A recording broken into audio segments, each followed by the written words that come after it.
Hello, this is a guy who likes fanfiction and is too lazy to read, so here is second bite at the cherry in audio form. Check the description for the links to the author. Chapter 36. Fifth tenet of the Shinobi Neutrality Pact. It is prohibited to harm an ambassador to the pact in any way. Any person under the pact suspected guilty of this will be subject to a trial of both village peers and ambassadors. Upon proof of assault, said person will be subject to suitable punishment as decided upon by the jury, depending upon the severity of the assault. Sakura, Gaara, Sai, and Kakashi were the first foreign shinobi since Hashirama Senju to step foot into Kigakure, according to few. No pressure, of course. Hashirama had come to Taki in order to seek out an alliance during the founding of the villages. The leader of Taki then had turned down the offer, after a heated argument between the two. It was the first Sakura had ever heard of it. There was nothing in the Konoha records about Hashirama's meeting with Taki, only a footnote about how Taki preferred to remain solitary. The only reason Sakura knew about Taki at all was due to the fact that they had a jinhiriki, and that the country's boundaries had to be put on continental maps. It was only now, as she reached the village outskirts, that Sakura realized just how little she knew about these reclusive people. It was little wonder that invaders had typically experienced a hard time breaching the village. Just finding it was something that Sakura wouldn't have been able to do easily on her own, given the time and agency to explore. Deep within the Taki forests was a waterfall cascading in rivets down a mountainous ridge. The mountain itself was nowhere near as tall as any of Iwa's, of course, but there were tunnels that ran deep beneath the mountain's surface, and that was where Taki had built. The only entrance into these tunnels was through the waterfall itself, and once through the waterfall, a plethora of traps awaited anyone who didn't know the exact right place to land or step. Sakura was sure to follow Fuyu's every step, noting that there were dozens of tripwires and seals on nearly every rock in the entrance. Beyond that, a squadron of shinobi guarded the entrance, only letting them pass once Fuyu gave them the correct set of hand signals. Even then, Fuyu had explaining to do. She'd left alone and come back with a contingent of foreign shinobi, carrying 2 live demons with them. One of the Taki shinobi went off immediately to inform their leader, Shibuki, and the others immediately restrained Sakura and her crew. It was precaution, of course, and Fuyu went out of her way to assure them that, assuming they behaved, the restraints would be gone soon enough. It was with that they were marched deep into the mountain, and Sakura laid eyes on Kigakure for the first time. The caves were vaster than she could have imagined, lit with both massive torches and small beams of sunlight from holes in the mountainside. Even though it was technically underground, it was bright enough that it seemed like daylight. What was even stranger, however, was the presence of plants so deep into the mountain.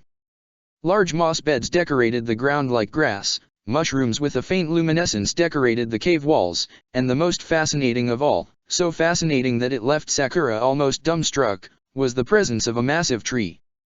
And Sakura knew massive trees. She had grown up in what she'd thought was the biggest damn forest in the continent. Yet this tree still managed to impress her in terms of sheer girth and height, not counting, of course, that it was growing underground. Surrounding the tree was an underground lake that sparkling under torch and sunlight, with small rivers that spiraled across the town itself. Sakura saw watermills and gardens that seemed to float on the rivers themselves, and even saw free-roaming deer herds grazing on the moss beds below. It was a whole city here, hidden beneath the mountain, and if she'd just been passing by she'd never have been able to conceive what Taki had created down here. If she hadn't seen it with her own eyes, Sakura wasn't sure she'd have been able to believe it.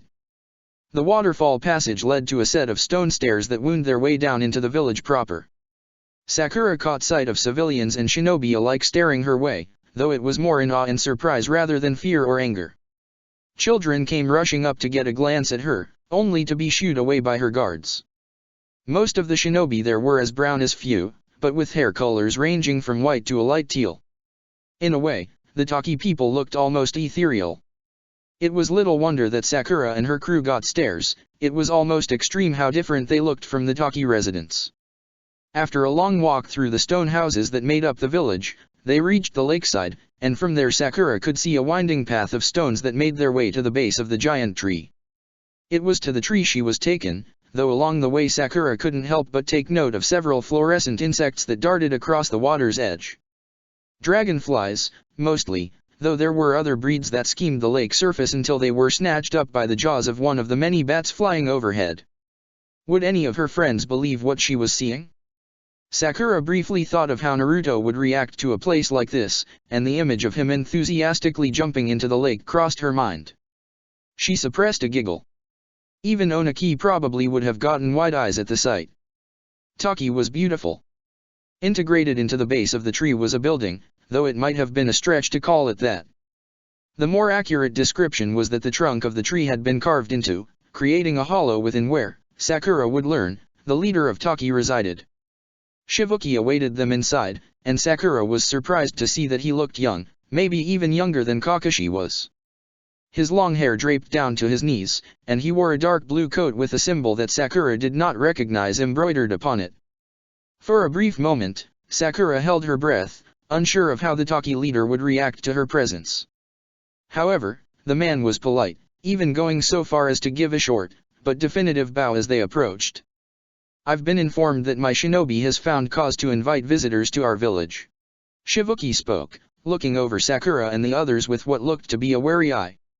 "I see with my own eyes that you have brought 2 demons along with you. You may not realize, but such a gesture goes a long way here in Waterfall. That is the sole reason I have allowed you to have audience with me."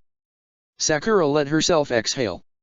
So they'd gotten lucky, meeting up with few in the woods as they had, and luckier still that they'd found demons along the way. "We're exceedingly grateful for the opportunity to speak with you, sir. We've come here in peace, and to discuss ending some of the hostilities that have grown between the hidden villages. I hope you'll hear me out." Sakura gave a bow to Shibuki in turn, and was pleased when she saw her companions doing the same. "Respectful," Shibuki commented with a nod. "I can appreciate that. As well as the sentiment of peace. But I notice that among you are 2 shinobi of the Hidden Leaf. In the past, Leaf has tried to sway us into alignment, and we have turned them away. What has convinced you that the answer will be different now?" "Because," Sakura glanced hesitantly over to Gaara. "Because, Gaara and myself, we are not affiliated with the Leaf. We are ambassadors to the Shinobi Neutrality Project. My other companions, Kakashi and Sai, have come along as a gesture of good faith, and to help demonstrate the legitimacy of the project. They are escorting us until we next pass through Leaf, after which they will no longer travel with me." "I see." Shibuki looked to her companions before glancing to her again. "And you are?" Sakura Harano, sir." Sakura forced herself to bow again. "Head ambassador to the Neutrality Project." "I see." Shibuki repeated. For a moment he was quiet, simply looking her in the eyes, and Sakura made sure to keep his gaze. She had nothing to hide, after all, her claims were legitimate. She was here for peace. She was here to talk. Then, after what seemed almost painfully too long a time, Shibuki gave his shinobi a series of quick hand signals. The shinobi next to Sakura pulled out a knife and quickly cut her restraints, then pushed her in Shibuki's direction. "Come." Shibuki gestured. "I would speak with you alone." Sakura gulped, and followed Shibuki deeper into the hollow. They went upward, following a carved portion of wood in a spiral around the interior of the tree. As they ascended, Sakura saw many scrolls hanging on the walls, each covered in artwork that tempted her to stop and look. Many of the scrolls depicted what Sakura could only describe as a massive beetle, sprouting 6 wings and long, thin tail. Sometimes the beetle looked to be in combat, often with other strange beasts of similar size. It was in one such depiction that Sakura recognized a large, 9-tailed fox. The Kyuubi. The beetle had to be the Nanabi, then, the Baijuyu that Taki was said to control. 6 wings plus a tail added up to 7, she supposed, and she had seen Fu sport a lovely pair of chakra wings earlier. As they got higher up, the nature of the artwork changed. Instead of beasts, Sakura saw scenery. Massive trees, one of which looked like the one they were currently walking in, but it was a different one that caught her eye. The tree had pink leaves, like a cherry blossom, and in every depiction it showed a long branch carrying a single fruit. Sometimes, beneath the strange tree, there was a woman with long, silver hair. The woman was beautiful, but strange. She had a pair of 2 thin horns sprouting from her forehead, and her eyes seemed to be made up of spirals. Forgetting herself, Sakura stopped in front of them briefly, in awe of the woman. That is the Lady Kaguya. Shibuki explained, noticing Sakura's pause. In her time, she was considered a goddess, but more truthfully she could be considered the progenitor of Chakra. The mother of all shinobi. I've never heard of her. Sakura admitted. I thought the Sage of Six Paths was the god of shinobi. In a way, this is true. Shibuki agreed. After all, Kaguya was his mother. The child of a god could be considered a god in turn. His mother, Sakura whispered, awe in her voice as her eyes glanced over Kaguya once more. She's beautiful. Indeed. But beauty can be deceiving. Sakura looked back to Shibuki, who was gesturing for her to move on. Though Sakura wanted to stay longer, she couldn't refuse the leader of Taki. Reluctantly, she began her trek up the tree once again, but this time, Shibuki continued to speak. There are hundreds of stories of the Sage of Six Paths, but there are equally many stories of Kaguya here in Waterfall. None can agree on her origin, but what is agreed upon is that Kaguya one day came upon a tree that had been alive since the planet could first sustain life. This tree, the Great Chakra Tree, drew energy from the planet as nutrients, and every 1,000 years would produce a fruit that was said to bestow a terrible power upon those who devoured it. Kaguya ate of this fruit, and from it Chakra was born inside her, Chakra so massive that it would dwarf any shinobi of today. From her, 2 children were born, one of whom is your Sage of Six Paths. From these children were many more children born, and that is how Chakra spread across the world, and how shinobi came to be. But there was darkness in Kaguya's heart. She grew mad. There are many stories as to why. Some say she grew mad over the loss of her lover. Some say she grew jealous over the power her sons had gained, and feared they would one day overtake her rule. Whatever the reason, whatever the cause, Kaguya moved to take over the world in full, as well as take back the chakra that her boys had received from her. In her madness she transformed into a hideous beast of 10 tails. The Juubi. The one-eyed god. Her children fought against her for a month as she rampaged across the continent. In the end, they could not kill her. Her power was too vast, and upon death the energy within her would simply reform into the beast once more. So, the brothers did the only thing they could. They split the chakra of their mother into 9 parts, and divided her consciousness with them. Split apart so, the Lady Kaguya was no more. And the 9-tailed beasts were birthed in her place. Sakura concluded, still just as wide-eyed as before as she considered the story. That story seems a little fantastical, I have to admit. That is what Hashirama told my great-grandfather. Shibuki admitted. But of course, we have proof of the tale. For who better would know the truth of it than the Baijuyu themselves? You asked the Nanabi? And they answered. Unlike other villages, our relationship with the Nanabi is one of mutual agreement. Komei is our ally, and we are its in turn. A mutual alliance, Sakura wondered what that was like. Few did seem confident in her abilities as a Jinhiriki, and unlike others she had met, few didn't seem ostracized at all. A village that respected Baijuyu? It was unique. And she was almost furious that it was. I think other villages could stand to have that sentiment in regards to their own Baijuyu. Sakura noted. And now you see the beginnings of Taki's descent. Though it was so fast she almost missed it, Sakura saw a smile on Shibuki's face.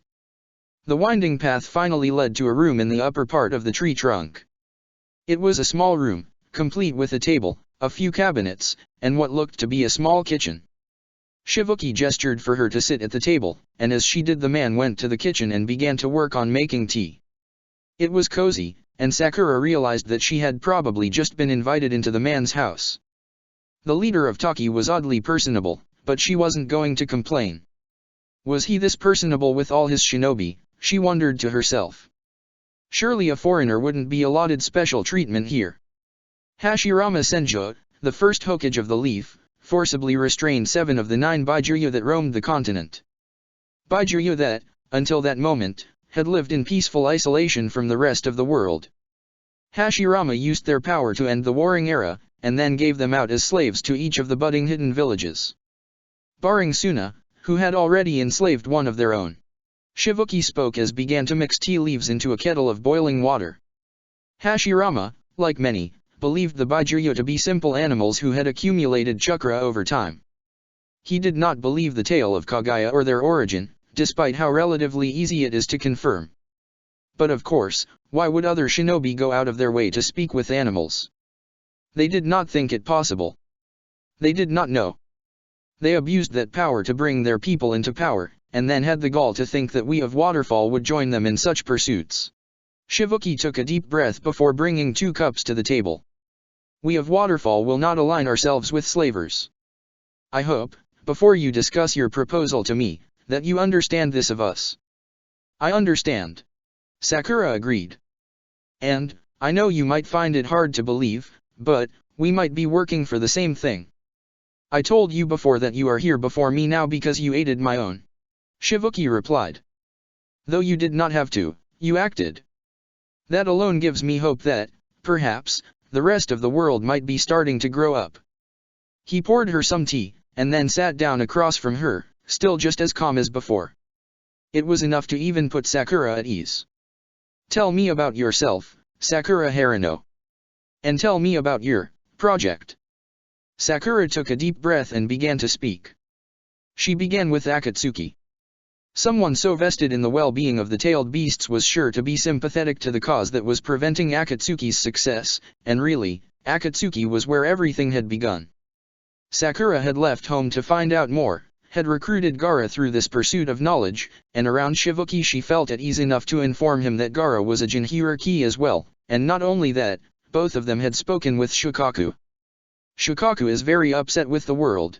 Sakura explained. And I suppose he has every right to be. Enslaved is the only way to put it, forced to give power to humans who treat him like a battery. It took a few conversations before he even remotely started treating us civilly, but, right now he's teaching Gaara Taijutsu. Gaara says they talk every day, and I think Gaara could be a really good example of a proper relationship between a Baijuyu and a human. I don't know if it's going to be possible to get the villages to give up their hold on their Baijuyu all at once. The villages still view them as weapons, necessary weapons to keep on hold to prevent other villages from invading. But that doesn't mean we can't start setting an example.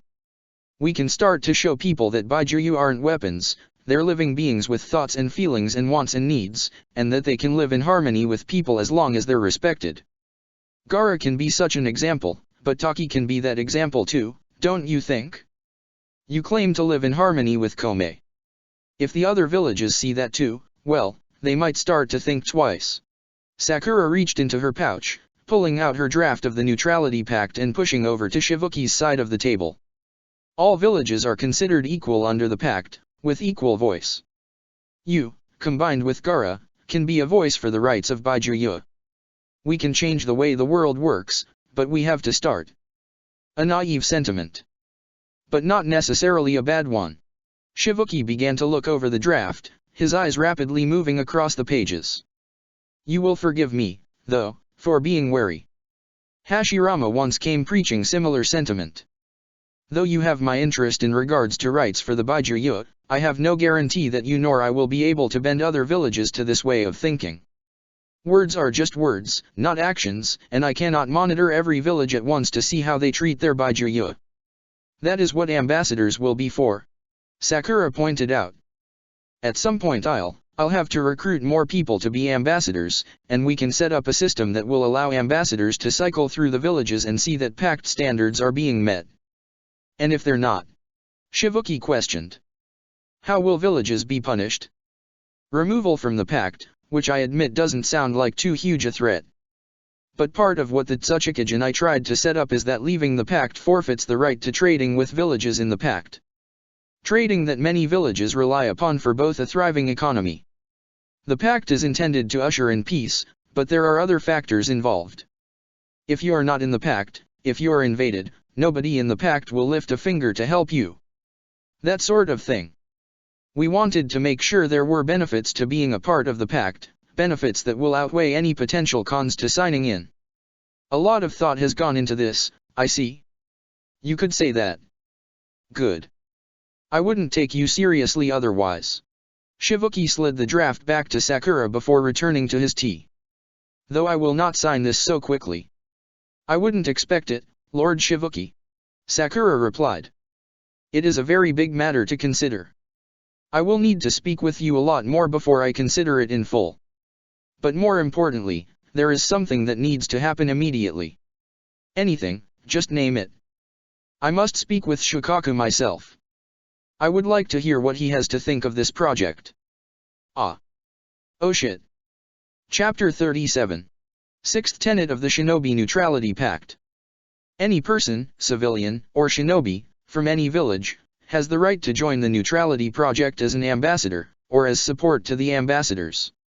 Any person who invokes their right to join shall face no retaliation from their home village. However, a person with a criminal record shall not be allowed to join the project without appropriate sponsorship from both a member of their village and a member of the project. He wants to talk to Shukaku. Sakura couldn't fault Gaara for his look of disbelief. The cranky old Byakuya wasn't friendly on the best of days, downright murderous on the worst. It was nothing short of miracle that somehow Gaara had managed to get on the Tanuki's good side, and even then Sakura was sure the boy was walking the fine line between begrudging respect and another all-out battle of wills between the two. And despite that, despite all of Sakura's warnings to Shivuki. Yes, he really wants to talk to Shukaku. Sakura insisted. He's insisted that he doesn't want to trust our word on your relationship, or what our intentions are. He thinks Shukaku will be more honest with him. Is he sure what kind of honesty he's looking for? Shukaku's always been a bit. Gaara suddenly winced, a sign Sakura had come to note meant that Shukaku had yelled something crass in Gaara's mind. Blunt. He's sure. Sakura replied, giving a small sigh as she plopped down into a chair. He won't move forward with any sort of negotiation until he does. I hate to put this on you, Gaara, but dash. Don't. Gaara shook his head. I'm part of this too. All it means is that I'll be able to pull my weight. Who said you weren't pulling your weight? I've protected you. But I've stood by and let you handle negotiations until now. If I want to help you with this, I need to learn how to speak with others. It's a skill I lack. Not by your choice. But a skill I lack nonetheless. Maybe so. Sakura huffed. There's another caveat though. Shivuki doesn't want you to serve as a mediator. He has no way of knowing that you're actually conveying Shukaku's words. Supposedly he has a way of communicating with Shukaku directly, with your cooperation, and that's what worries me. Worries. Sai spoke up suddenly, having been quiet until then. Wouldn't it be a good opportunity to learn how Taki handles Byakuya? That's not why we're here. Sakura argued. And what if it involves releasing Shukaku in some way? I don't have a guarantee that Shukaku won't go on another rampage if he's given an opportunity. Aren't you supposed to be proving to Shivuki that you're friends with your Byakuya? Yes, Sai, and that is the goddamn problem because I don't know if we really are. Sakura fumed. So, Gaara, I know you're okay with doing this. But what does Shukaku even think about this whole ordeal anyway? Gaara was quiet, listening. A minute passed, and then another. Then, Gaara gave a small shrug. He says it would be fun to get to terrorize someone other than me. Great. Sakura rolled her eyes. Just great. Their relationship with Taki hinged on a centuries-old being of Chakra who, as far as she was aware, hated the guts of every member of humanity. It hinged on whatever tentative relationship Gaara had managed to form with the beast in the few months he'd been away from Suna. At the end of the day, it was out of her hands, it was out of Gaara's hands, and until it was done, all she could do was wait. It was another hour of sitting about in the small hut that had been designated for them before a pair of Taki shinobi came for Gaara. Sakura gave the boy a long hug before letting him go, wishing him luck, then watched as he and the shinobi made their way back into the bulk of the city. Emi left as well, trotting along after her favorite member of the party, and then it was just her, Kakashi, and Sai, for however long it took for Shivuki to get what he needed to know. What she needed was a distraction. Oniki had told her once that her mind liked to latch onto problems and fixate until the problem was taken care of. It was why she still thought of Sasuke and Naruto, why this neutrality project kept her up at night, why the mere thought of Akatsuki could send her spiraling into a series of anxious worrying. So what was a problem that she could solve? There was one thing on her list, one thing that had been briefly mentioned before they'd been whisked away into Taki proper. The 10 out of 10 secret Gaara had mentioned before, one that could threaten the safety of the party, one that most definitely involved Sai. But how to approach that problem? It was possible Kakashi knew, no, more like highly probable that Kakashi knew exactly what the secret was, but getting information out of Kakashi was notoriously harder than pulling teeth. He was already enthralled in one of his books, likely more than entertained for the next few hours. Plus, Sakura really wanted Sai to be the one to tell her himself. She'd learned a few interrogation techniques in her time at the Shinobi Academy, some meant to be more torturous, others meant to be more discreet.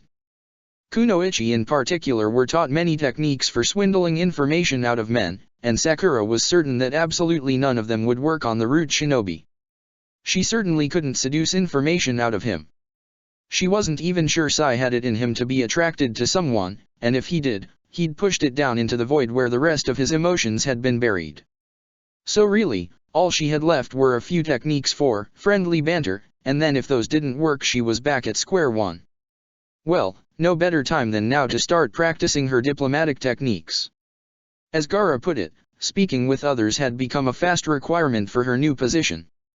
Sai was drawing, as he usually defaulted to whenever there was downtime and he wasn't on watch. Sakura let herself sit down nearby, slowly scooting closer until Sai stopped and gave her a side eye. "Can I watch?" Sakura asked, trying her best to seem pleasant. "Why would you want to? You're a good artist," Sakura answered truthfully. "It's kind of neat to see how you can bring things to life with your brush.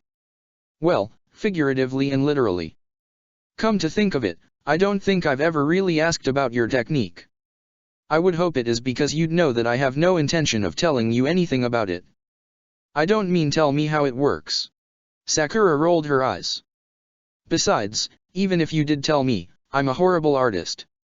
Anything I draw would probably just trip and fall the instant I brought it to life. So why do you care about the technique then?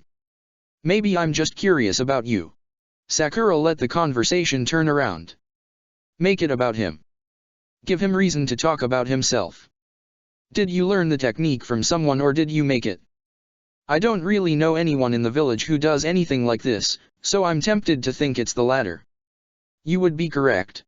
Sai turned back to his art, sketching as he spoke, and Sakura noticed his voice had softened. "Perhaps that was it. When I was young, I was brought into root. One of the first things we were taught was seal work. Converting energy through written symbols in order to produce an effect." "So wait, this is like a seal?" Sakura asked, skeptical. "But this is a drawing, not a symbol." "What do you think a symbol is?" "It's a series of lines that convey an idea.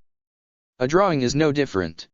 Sai turned a page in his book, showing Sakura a blank page, before beginning to draw. First, he wrote, simply putting the word bird on the page. This symbol invokes the idea of a bird, but it's not complete. It could mean any bird, and that bird could have any purpose. Then, Sai drew, quickly sketching out the line work for what looked to be a small sparrow. This symbol also invokes the idea of a bird, but the details are filled in quicker by your mind. You know what kind of bird? The size. The shape. Inherently, the potential speed and strength as well. Words are simple.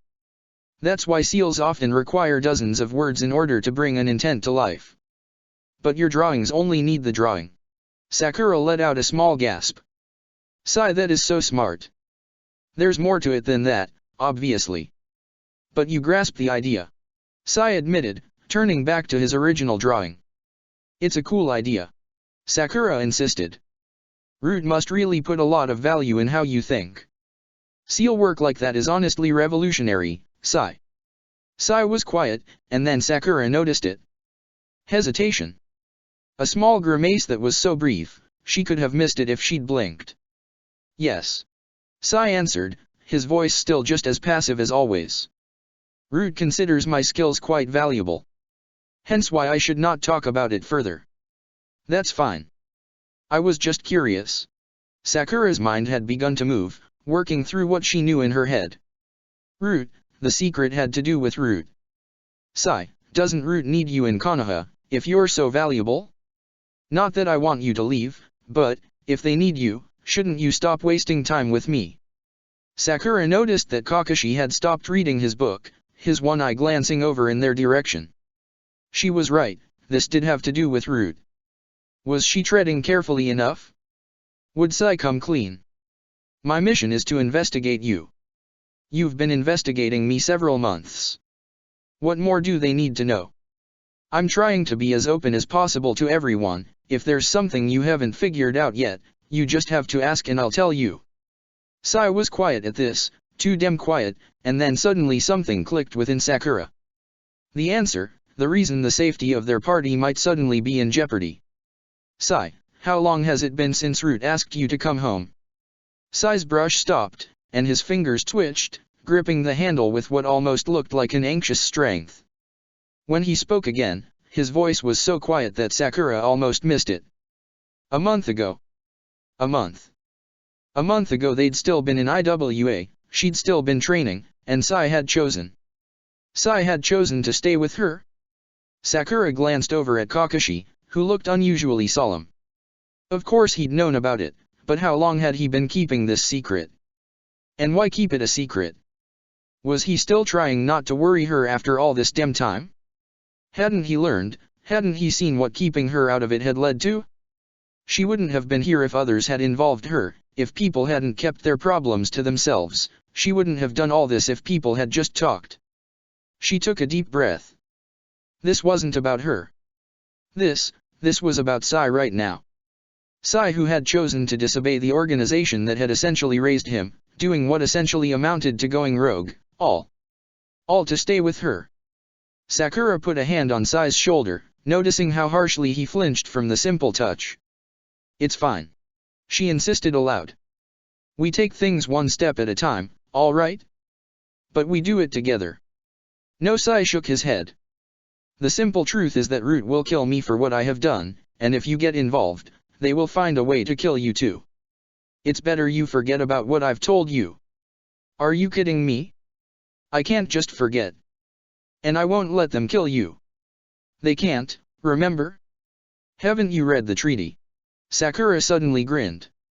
Any civilian or shinobi can choose to join the project without retaliation from their home village. And Konoha's signed it.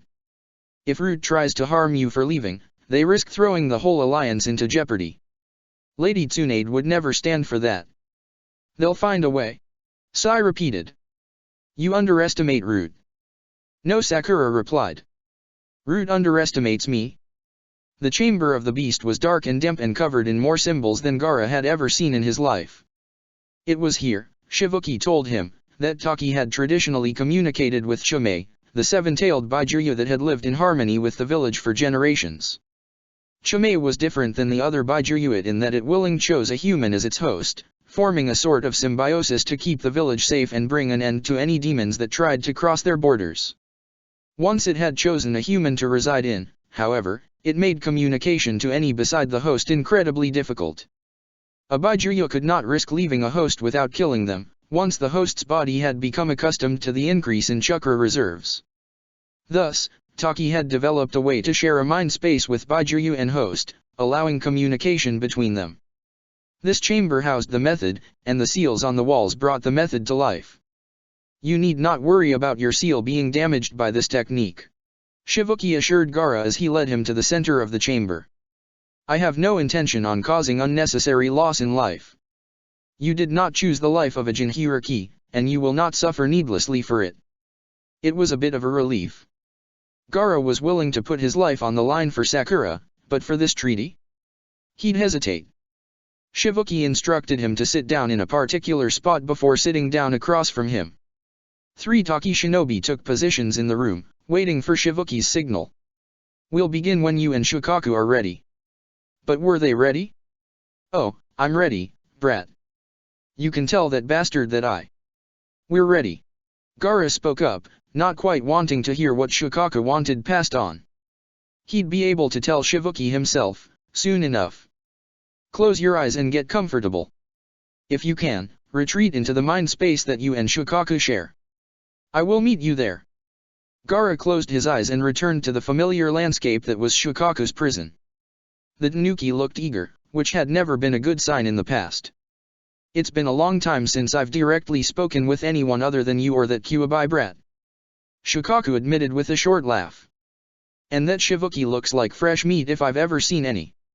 Please, Shikaku. Gaara pleaded.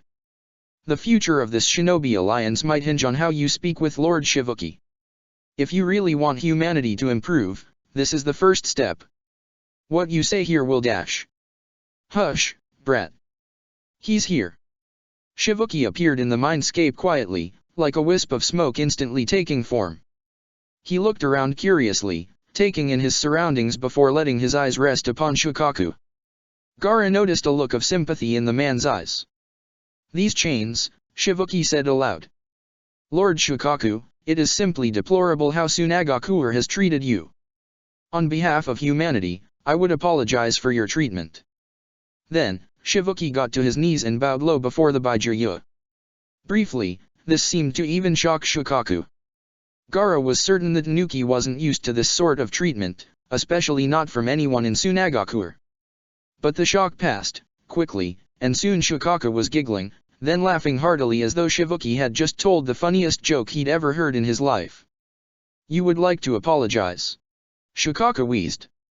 Do you think your apology actually means anything to me? You intrude into my host's mind demanding to speak with me and me alone, and then you have the gall to act humble? Don't toy with me. Shikaku spat sand onto the ground, a look of disgust now on his face. If you were truly sorry, your people would have done more to advocate for my freedom. Instead, you sorry lot have wallowed in your cave, pretending to be martyrs when really you're too cowardly to do anything but preach.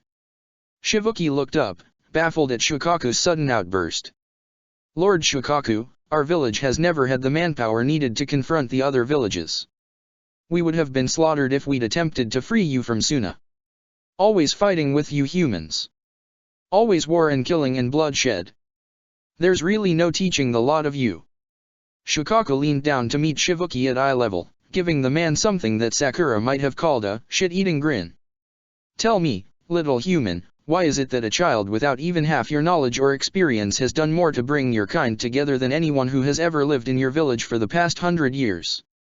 Well, you mean dash. Tell me, why is it when this child comes to you offering peace, offering a way for villages to communicate, offering you a way to spread your knowledge about my brethren and those demons that plague your borders, you didn't immediately jump at the opportunity? How can we trust them? Shivuki almost gasped in outburst. For years these shinobi have used your kind to squabble with each other. We've tried to tell them these things for years and they have not listened. Why would they listen to us now? Why should now be any different? Why have you stopped trying? Shikaku huffed out a large gust of wind, blowing black sand around in spirals of air as he settled. This brat of mine here had given up on humanity, once. He took my vicious words to heart and declared war against his own kind. He only felt alive when killing. More monstrous than any beast, until a simple boy from the leaf decided not to give up, not to stand by and let my brat hurt those he cared about. That boy fought until he was bloody and broken, until he couldn't even stand. I'd never seen such determination before. Everyone else in the world had determined this brat here to be a lost cause. There was no saving him. No curing him of his monstrous madness. But the leaf boy refused to give up. And wouldn't you know it, that damned boy got through and now this brat is an insufferable little git, only thinking about redeeming himself, only thinking about helping Sakura. Shikaku made a retching sound as he spoke. It's enough to make me sick, seeing a human be so hopelessly kind. My stomach just isn't used to the concept. So tell me, human, do you think your kind are a lost cause? Is there no saving them from their own stupidity? No, Lord Shikaku. Shivuki bowed his head. Your wisdom holds weight, and I will take it to heart. Then get out of here and start trying. In less than a moment, Shivuki faded into smoke, and they were alone. Gaara let out the breath he hadn't known he'd been holding. Shikaku. Don't dwell on it, you little shit. I'm not doing this for you. Shikaku insisted, closing his eyes and rolling onto his back. Then who are you doing it for? An old friend. Gaara awoke back in the chamber with Emi sitting calmly in his lap. Shivuki was awake as well, deep in thought. Well, Gaara, I believe I have much to discuss with Sakura Harino. Yes. Gaara agreed. I believe you do. Chapter 38, Sparks, Intermission Part 7. What do you see? Shikamaru's voice was barely a whisper. They were slightly over half a kilometer away from the small orphanage, far beyond the hearing capacity of any shinobi even with chakra enhancements, and, assuming Root hadn't managed to recruit a Hyuga, far beyond anyone's visual capacity as well. Hinata had claimed that she could stretch the limits of her Byakugan to about a kilometer's worth of vision, but he wasn't going to test that theory and put her under unnecessary strain. This was reconnaissance, and even he had no way of predicting what could possibly go wrong here. He was treading unknown territory against an unknown enemy. He didn't expect it to come to a fight. But even he could only predict so far. And nothing out of the ordinary, Shikamaru. Hinata answered, looking far more nervous than usual. Shikamaru didn't blame her. This request was strange, and he'd insisted upon secrecy. The boy you mentioned is playing outside in the grass. There's a couple of other kids nearby. And, a woman is sitting at the porch, watching. I believe she is the owner. Dark hair in a bun. Green dress. Yes, that's the one. Hinata nodded. Shikamaru, do you think she's hurting the children? No, Shikamaru answered. That's not what this is about. Oh. Silence fell over the two, and Shikamaru waited. And waited. And waited. The nice thing about Hinata was that she knew how to keep quiet and still. Kurane had trained her team in tracking and recon, so he'd known that this sort of mission was one that Hinata would be used to. Quietly watching, waiting, gathering information, hoping for the right opportunity, this was one of the reasons he'd asked Hinata to come along, but not the only one. Eventually, Shikamaru was drawn from his thoughts. Hinata had seen something. There's someone in the trees nearby. I can't make out their face. They're wearing something, I think it's an Umbu mask. Damn it all. It was the proof he'd been looking for, proof he'd desperately been hoping not to find. Even after everything Sakura had told him, even after a month of investigating, Shikamaru had hoped that all of this would be unfounded nonsense. He didn't want to believe that something so heinous could be going on within the walls of his village, the village that he'd sworn to protect and keep safe, the village that he loved, even if he would never admit something so troublesome out loud. But here it was.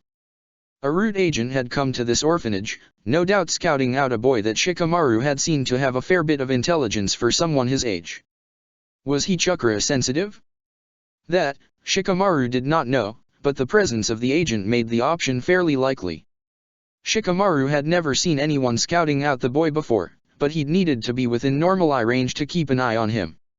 Obviously a Root agent would see him skulking around and wait until he'd left to do anything unseemly. Now that Shikamaru wasn't nearby, the agent would think the coast clear, the area safe. Hopefully, the agent wouldn't suspect that Shikamaru had recruited living binoculars. He's moved, Hinata relayed what she saw. Down the tree, he's really fast but I think he's heading towards, oh. She let out a small gasp. Shikamaru, he just grabbed that boy. Shikamaru slapped a hand over Hinata's mouth. Keep your voice down.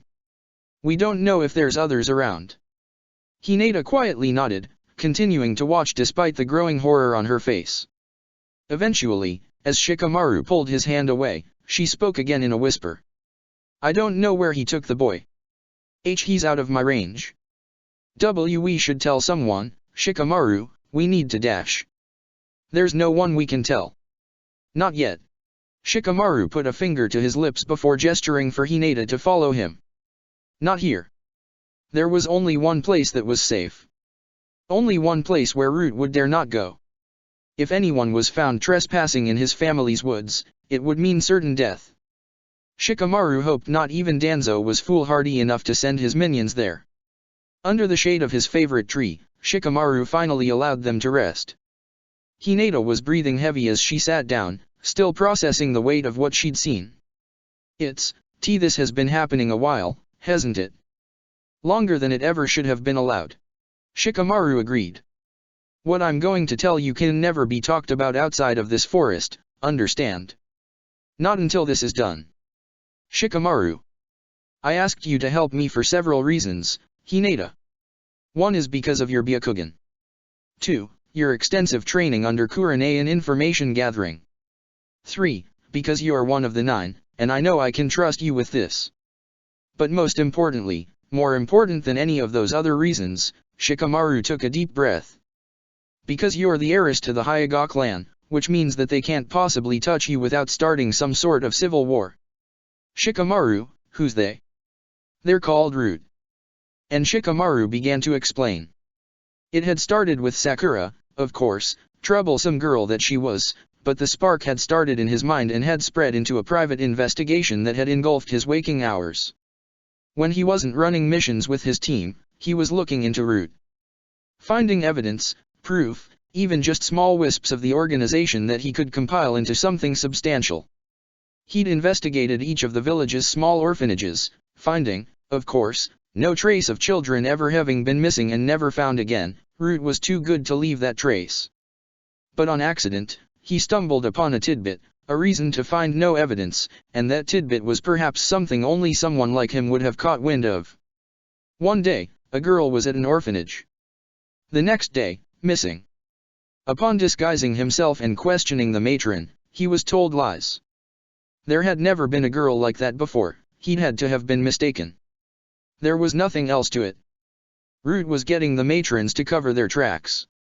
Shikamaru was certain now that if he inquired after the boy that had been taken today, he'd find no trace of the boy's existence.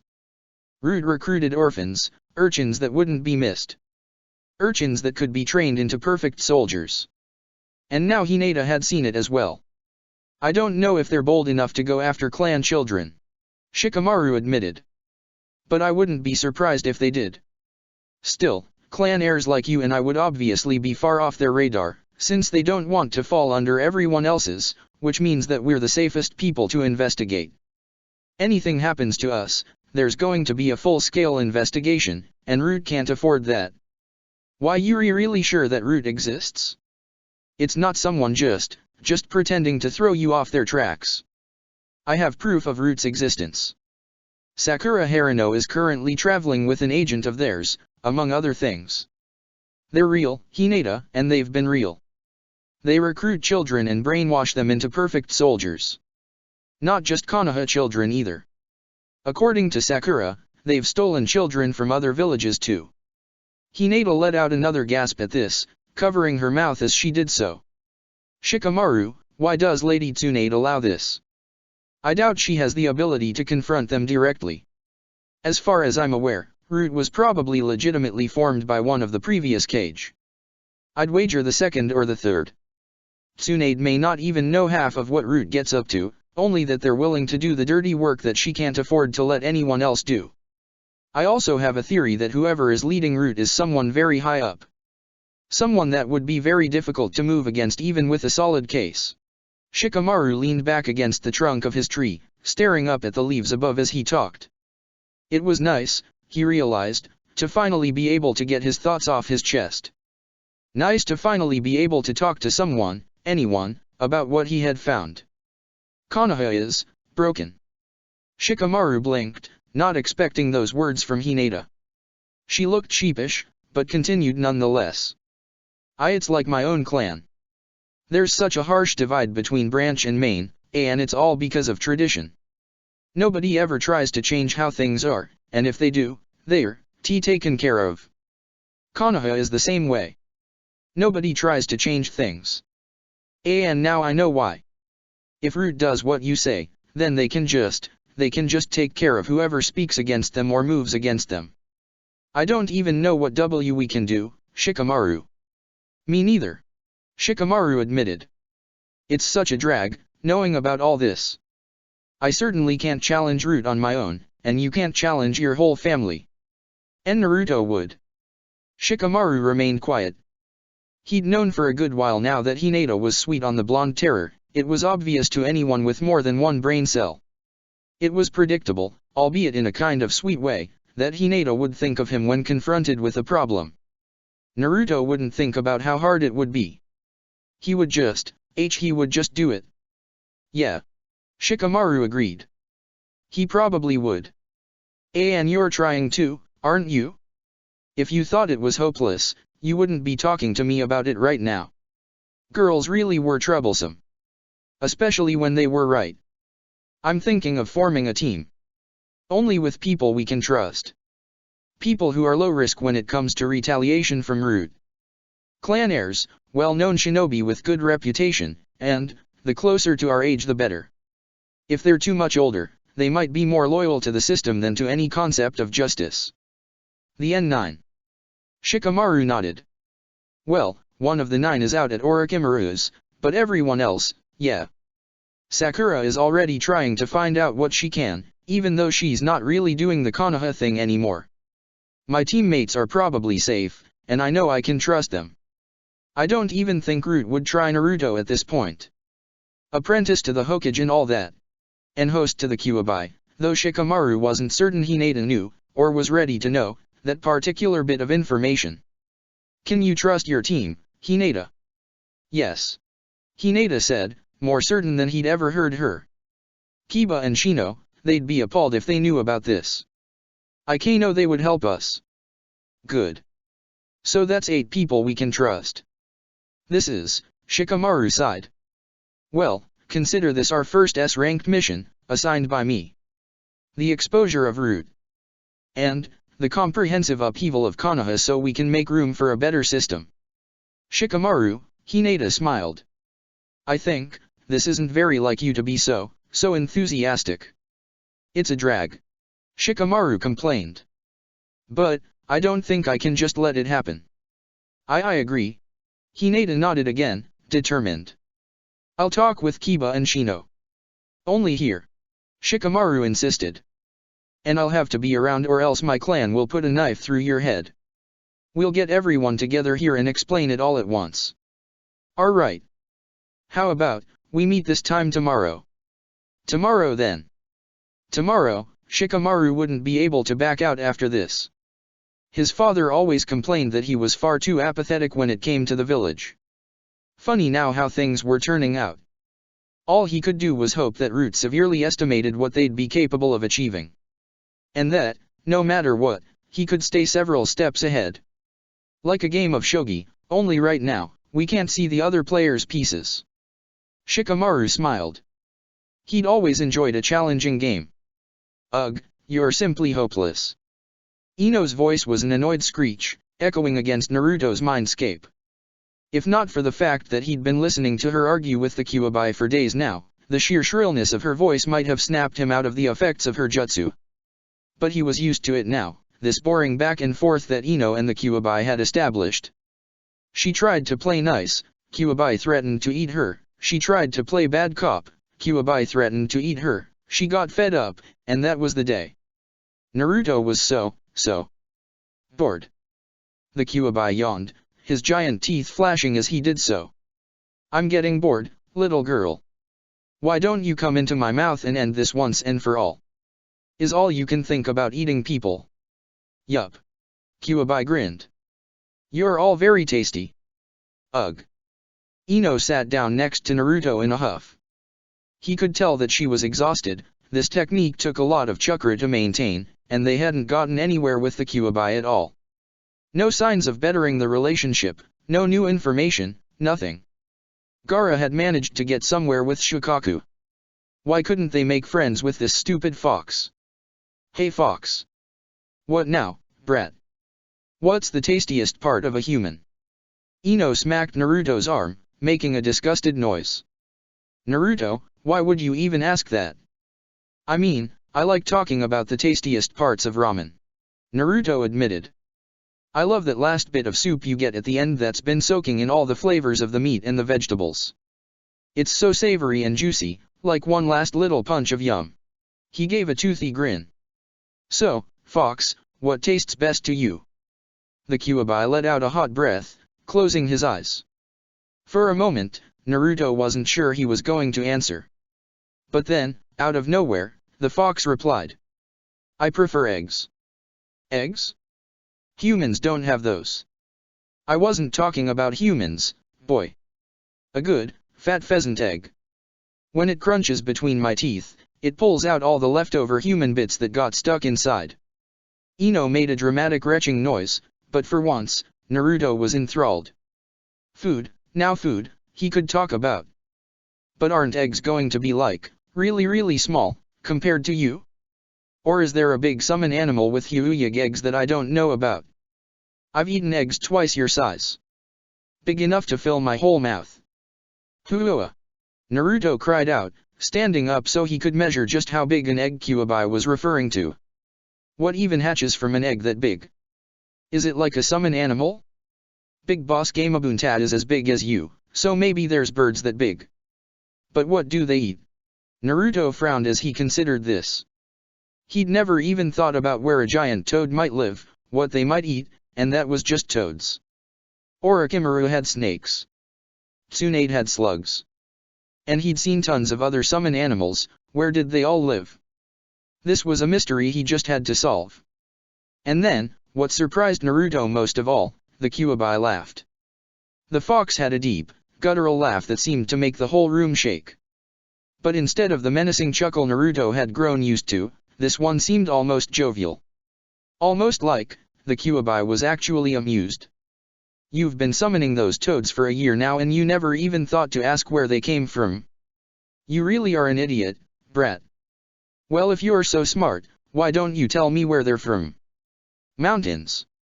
Forests. Oceans. Far away from where anyone can reach them. Even my own kin have a retreat away from you nosy humans. Haven't you ever wondered what lies across the sea, on the other side of the world? You mean you know what's on the other side? This time Ino spoke up, now more awestruck than annoyed. People have been sending ships to try and find out for years, but nobody's ever dash. Idiots and fools. What is the point of inventing space-time jutsu if you don't use it? Yeah, why don't we use it? Naruto agreed. Everybody should learn super cool teleportation jutsu, then we could just go everywhere. It's probably not that easy. Ino protested. If everyone could do it, we already would be doing it.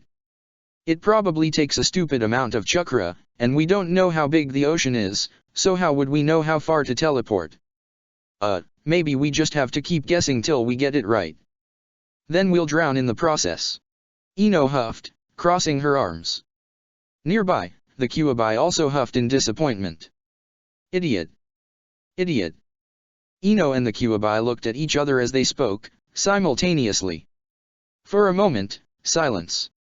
Then, just as Ino's jutsu broke, Naruto saw a small smile on the Kyuubi's face. They awoke in the training field with a gasp, as was usual. Naruto, nursing a raging headache, Ino, exhausted from chakra drain. But this time, they were both grinning to themselves. I think he likes me. I think he likes us. Naruto held out his hand for a fist bump, and Ino obliged. They were doing it. Gaara had been right. Slowly but surely, they were befriending the nine-tailed fox. Again. Sasuke focused. His target was a single leaf at the top of a tree that spiraled over 100 feet into the air, and only that leaf.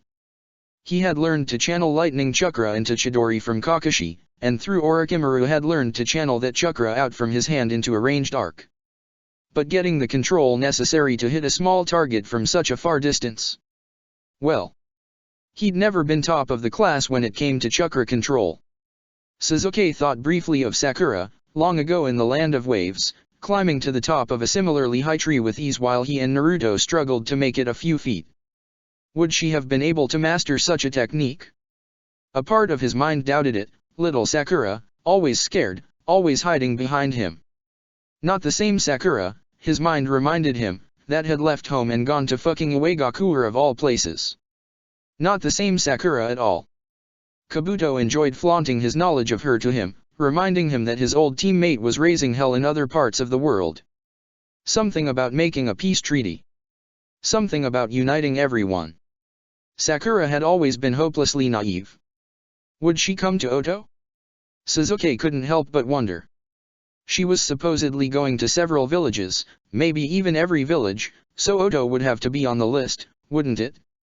He wasn't sure what he'd do if he saw her again. Wasn't sure how he'd feel. It had been easy back then, leaving her behind. His mind had only been focused on one thought, one goal. Power. Power to get revenge. Power to kill Otake. It had been simple, easy, and now. Orochimaru made sure to involve him in every facet of the village. It was rare Orochimaru let him leave his sight. He'd seen the monotony of shinobi life, running a village, maintaining order, seeing what Orochimaru was willing to do to keep a tentative peace. Sure, one day he would be strong enough to take Otake down, but what came after? He wanted to rebuild his clan. Karin would be more than willing to help him with that, he was sure, but Sasuke wasn't altogether certain that Otagakure was where he was supposed to be.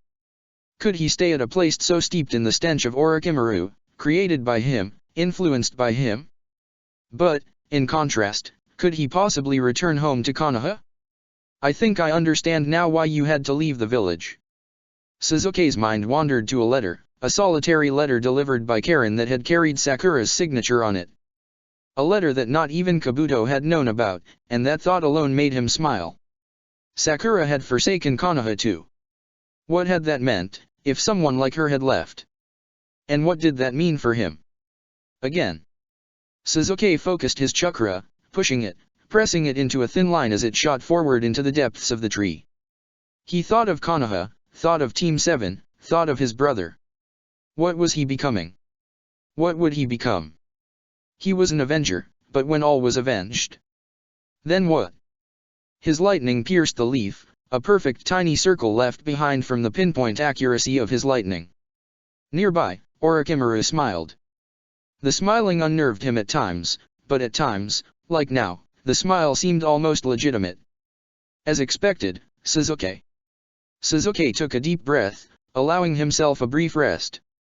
When his thoughts lingered on his old home, did it make him weak? As his eyes glanced up to the leaf, now fluttering down from the impact of his strike, he wondered if that was really true. Maybe, just maybe. Again. Sasuke focused, and barred all thoughts of Sakura Haruno from his mind. Chapter 39. Seventh Tenet of the Shinobi Neutrality Pact. The leader of each village under the pact shall meet once a year to discuss the pact. Changes to the pact may be put forth here by any leader or ambassador to the pact. If the pact is accepted by a majority vote by the village leaders, this change may be written to the pact as an amendment. Conversely, an amendment may be removed from the pact by similar vote. An ambassador is not allowed to vote on pact amendments. Sakura had remembered reading, back in her time at Konoha, that it was considered standard for someone of Jounin rank to have mastery over 2 elements. So at first, when Kakashi told her that he wanted to start teaching her water jutsu, she'd been immensely flattered. Sakura hadn't even thought herself Chunin level yet, let alone Jounin, and yet Kakashi had thought her capable of learning a second element nonetheless. She'd gained a mastery over earth jutsu under Oniki, and now she'd add the versatile water element to her arsenal too. Then, as the two of them made their way to the Taki lakeside and Kakashi began to tutor her, she realized the exact reason why there weren't very many Jounin-level shinobi in the world. Mastering other elements was hard.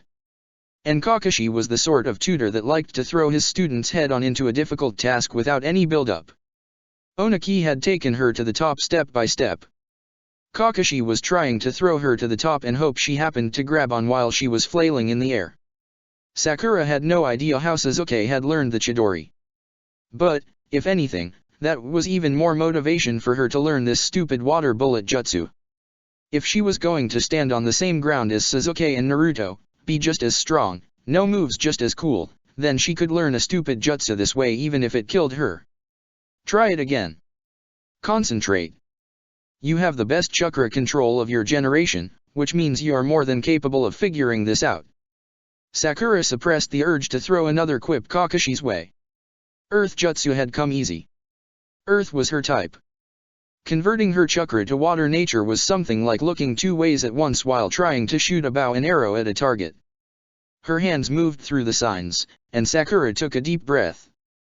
Water, she told herself, her energy was water. She could feel pressure building in her chest, felt her cheeks swell with energy. Oh, it looks like Gaara's back. Startled, Sakura opened her mouth, and all of the water she'd been building up gushed from her lips like a burst dam all over her front, soaking herself to the bone. Gaara looked reasonably confused. Kakashi had let out a sound that was suspiciously like a snort. And after a moment, for the first time since they'd met, Sakura heard Sai laugh. It started out quiet at first, so quiet she'd almost missed it. But as she turned to see what this strange new noise was, Sakura saw Sai's shoulders shaking, his hand over his mouth, and then it seemed as though he couldn't hold it in anymore, and all the laughter came out at once. It was surprisingly light, and Sakura noticed small little tears forming in the corners of his eyes as he tried in vain to hold back his mirth. And it was so damn heartwarming just to see him capable of laughter that Sakura couldn't help but laugh along too. From there, it wasn't long before Kakashi and Gaara had joined in. "Are all foreigners so weird?" she heard Itachi Shinobi ask nearby. "I think that's why we're not supposed to let them in," another replied. Eventually the laughter settled, and Sakura managed to keep it together enough to ask one of their bodyguards for a towel. While she waited, she sat down next to Sai and gave him a gentle pat on the back. "Feels good, doesn't it?" Sai wiped his eyes, and there was a hint of a flush in his pale cheeks. "You're really bad at that. You should stick with fisticuffs." "Maybe I should," Sakura agreed, huffing in frustration. "Kakashi-sensei, are you sure you have the hand signs right? Don't you trust your wonderful teacher, Sakura? I trust that you've made me get absolutely soaked trying this." Gaara eventually sat down with them, and they couldn't avoid the elephant in the room any longer. "So? How badly did Shukaku piss Shivuki off?" "He didn't really," Gaara explained. "He was very blunt, but I think he made good points. He's better at speaking to people than I am. I think he's got at least 1,000 years practice on you. Shivuki told me he needs to spend time speaking with his council. For now, we are guests. So, we're not getting kicked out, at the very least." Sakura grinned. "I'd say that's a success by you and Shukaku, don't you think?" "Yeah." Gaara smiled back in turn. "So, water jutsu." "Water jutsu." Sakura's grin turned into a frown. "Ugh. I'm taking a break. If I spit out another lackluster water loogie, I'll probably just cry." "Your crying would probably be a more effective use of water, at this point. Sai, you learned how to laugh today, and I am not afraid to teach you how to cry too. So you're taking a break." Sakura looked around, not sure where the new voice had come from, until Fu dropped down from above. She gave them a wave. "Hiya, Pinky. Wanna come take a break with me?" Sure." Sakura wasn't sure if being social was what she wanted to do while soaked with water from her own jutsu, but she couldn't exactly say no either. It was an opportunity to bond with Itachi Shinobi, a Jinhuriki at that, which would be nothing but beneficial to her cause and her goals. She stood up, wringing out the bottom of her shirt as she did. Gaara stood as well, but as he did, Fu suddenly moved forward and grabbed Sakura by the arm. "No no no. Girls only break, no boys allowed." "But, I'm supposed to." Gaara didn't seem to know how to deal with that statement, but before he could say more, Fu began dragging Sakura away with an unnatural strength. "You could use some girl time, couldn't you, Sakura? Come on, come on." Sakura gave Gaara a sheepish wave as she was dragged away, mouthing that she'd be fine. She was quickly learning that Fu had a bit of an overbearing nature at times, but... well, it had been a while since she'd spoken with a girl her age. She'd had Kuratsuki at IWA, but she'd been so much more mature, more of a teacher than a friend. Fu, however, had friendliness vibes to the maximum, and there were a few things about the girl that reminded her of Ino, back when she'd followed the Yamanaka around like a shadow. It was a strange, nostalgic comfort.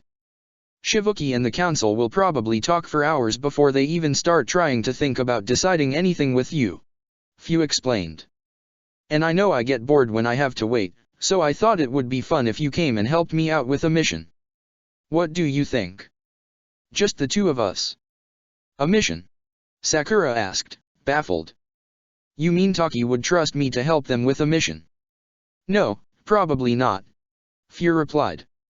"But they trust me, and they trust me to watch you because I'm the strongest kunoichi in the whole village. Plus, the mission's just a simple border patrol, and you've already shown you can handle a demon if they show up. Suo, that means an easy afternoon, potential for a fun scrap, and we get to hang out. Fu's grin was infectious, and even though she was wet and tired, Sakura couldn't help but smile too. Fu led her through the winding cave tunnels, and Sakura realized she was a bit relieved to see the sun and the sky above her head again. Taki was beautiful, but living in a cave was stifling, and Sakura wasn't sure how the Taki shinobi could handle it. She briefly closed her eyes and let the outside breeze brush against her face, enjoying the moment before Fu tugged on her hand and the two of them were running through the woods at breakneck speed. Fu took a playful approach to the running, tagging Sakura on the arm and racing ahead to start a chase. Sakura wasn't used to messing around on missions, but, well, it technically wasn't her mission, and she didn't need to hold her reputation as the mature shinobi in her team when it was just her and one other.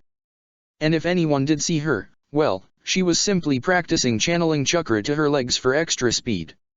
Faster and faster they went, and Sakura tagged Fu once, twice, thrice, until she was chasing her a fourth time and Fu then came to a sudden stop. Sakura, in her second ungraceful moment of the day, went careening past her, and then realized all at once why Fu had come to a halt. She was sailing over a cliff. Time seemed to slow down, and Sakura saw a valley stretched out beyond her for as far as her eyes could see. Leagues upon leagues of forest, dwarfed in her sight by giant skeletons that were bigger than any building she'd ever seen in her life, almost as big as mountains. The mountain's graveyard, she realized. She'd always thought of a graveyard to be like the memorials she'd seen in Konoha and Iwa. Never would she have pictured bones so large they couldn't be buried. Gravity began to kick in, and Sakura realized that she was hundreds of feet above ground unless she found a way to get back to the cliffside and fast. She had rope, and she had kunao, but the rope was stored in a scroll for use in climbing cliffs in a non-combat situation. Still, she didn't have any better options. Sakura frantically grabbed at the storage scroll at her hip and yanked it open, pulling forth the rope as she felt herself begin to fall.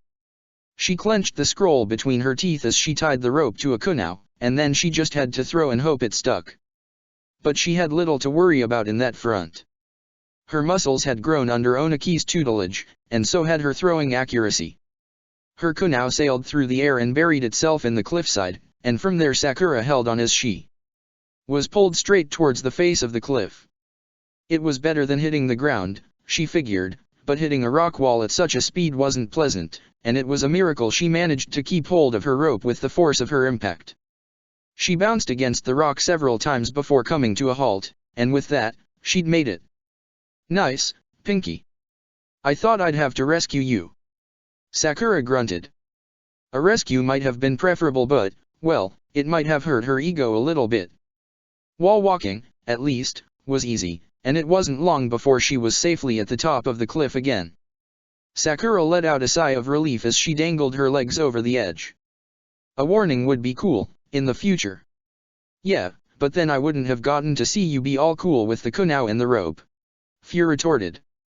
Besides, the view's much better from where you were. I like to come fly out here and see if I can figure out what kind of creatures those used to be. They're huge. Sakura said breathlessly. I wish I knew more animal anatomy. I'm sure there's shinobi in every village that would kill to come get a look at these. Do you think they used to be summon animals? Maybe. Fu shrugged. They're certainly big enough, but none of our summons know anything about them. Even Chumei says that they don't know, so it must have been something really old. Wow. They looked out over the valley for a while in silence. Fu kicked her legs contently and Sakura's eyes darted back and forth, seeing something new every time she scanned over the land.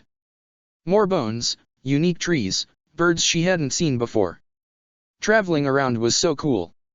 I never would have seen this if I'd stayed in my village. Well, yeah. Fu answered, confused. Obviously. No, I mean, I don't think I would have really traveled much at all other than within Fire Country. The furthest I'd ever gone as Konoha Shinobi was to the Land of Waves, and even that, well, it doesn't seem far at all now. Sakura hummed, resting her face in her hands and her elbows on her knees as she sat. But now I feel like I've gone into a whole other world. This seems like something out of a storybook. Never thought of it that way, but I guess I grew up seeing it. Fu admitted. A storybook, huh? Konoha always seemed like a storybook to me. You hear about all these clans with all these cool unique jutsus, now that seems like a fairy tale. Reading minds? Controlling the shadows. Really, that seems weird. Sakura laughed, thinking of her old comrades. I knew people who could do those things. It never seemed weird to me at all. It's so weird. Nobody else can do the shadow control thing, not anywhere. And they're not even the most famous. You guys have the Uchiha. Sakura's stomach soured all at once. The mention of the name, she thought of Sasuke. If her maps were correct, across this valley was Otogakure. She was close to Sasuke, so much closer than she'd ever been, even back when they'd been on the same team. A part of her wanted to sail from the cliff again to seek him out, a part of her that had been growing steadily smaller with each passing day, but a part that still never quite seemed to leave. Yeah. She answered, her voice heavy. Well, they used to, anyway. Oh, right. The massacre. Fu looked down at her feet, becoming uncharacteristically sullen. We heard about it, when it happened. The Uchiha clan have a lot of historical significance, you know, so it was a real tragedy. They're the most direct descendants of the Sage of Six Paths. What, really? Sakura blinked as she processed this. I don't even think they knew that, though I wouldn't really know myself what the Uchiha knew. It was probably lost. A lot of knowledge doesn't make it outside of Taki. But the Sage of Six Paths had 2 sons, and through the line of one eventually made the Uchiha clan. That's why their eyes are so strong, you know. The Sage had the Rinnegan, and nobody's had that since, but the Uchiha have the next best thing probably. They can copy any jutsu, perform powerful genjutsu, see chakra. They were very strong.